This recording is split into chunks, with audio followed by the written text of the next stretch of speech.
ఈ దేశంలో బడుగులకు బలిన వర్గాల దురహం చేస్తున్నది, మోసం చేస్తుంది తెలంగాణ రాష్ట్ర సమితి అధ్యక్షుడు కేసీఆర్ అనేది స్పష్టంగా ఏర్పడిపోయింది.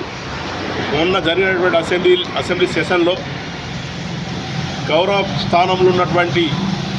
అసెంబ్లీలో గౌరవ స్థానం ఉన్నటువంటి గడ్డం ప్రసాదరావు గారిని సూర్యాపేట శాసనసభ్యుడు జగదీశ్వర్ రెడ్డి గారు నీ సభ నీ సొంతం కాదు అని చెప్పి ఏకవచనంతో ఒక స్పీకర్ను గౌరవించకుండా అగౌరవంగా మాట్లాడినటువంటి జగదీశ్వర్ రెడ్డిని పూర్తి స్థాయిలో సభ్యత్వం రద్దు చేసి తగిన గుణపాఠం చెప్పాలని కాంగ్రెస్ పార్టీ తరఫున ప్రభుత్వాన్ని కోరుతున్నాం. స్పీకర్ గారికి, గౌరవ ముఖ్యమంత్రి గారికి కూడా కమ్మరపల్లి మండల పార్టీ కోరుతున్నది. ఇలాంటి వ్యక్తులు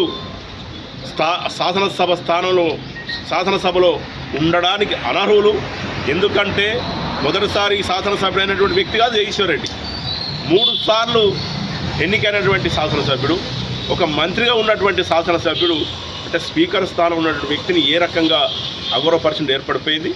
కేసీఆర్ కూడా గతంలో బట్టి విక్రమార్క గారు ప్రతిపక్ష నాయకుడిగా ఉంటే అప్పుడు కూడా కాంగ్రెస్ పార్టీని నిట్టనిలో తీర్చి ప్రతిపక్ష హోదా దక్కకుండా చేసినటువంటి గనుడు కేసీఆర్ అయితే, ఈరోజు స్పీకర్ స్థానం ఉన్నటువంటి ఒక దళిత జాతి బిడ్డ ప్రసాదరావు గారు ఉంటే ఒక్కనాడు కూడా అసెంబ్లీకి వచ్చి చర్చలో పాల్గొనని దరిద్రుడు దేశాలు ఎవరున్నారంటే అది కేసీఆర్.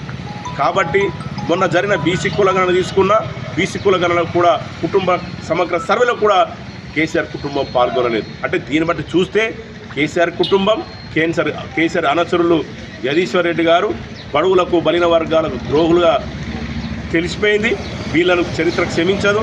మేము ఒక్కటే అప్పీల్ చేస్తున్నాం తెలంగాణ ప్రజలకు, కాంగ్రెస్ పార్టీ తరఫున ఈ వ్యక్తులను అంటే శాసనసభ సభ్యత్వం రద్దు చేసే విధంగా చర్యలు తీసుకోని ఇలాంటి నిర్ణయాలు తీసుకున్నటువంటి స్పీకర్ స్థానాన్ని అగౌరవపరిచిన వ్యక్తి మీద పూర్తి స్థాయిలో విచారణ జరిపి ఈ శిష్టాన్ని అంటే భారత రాజ్యాంగాన్ని ఉన్నటువంటి శిష్టాన్ని కూడా అవలయన ఉన్నటువంటి వ్యక్తి పట్ల చర్యలు తీసుకోవాలి.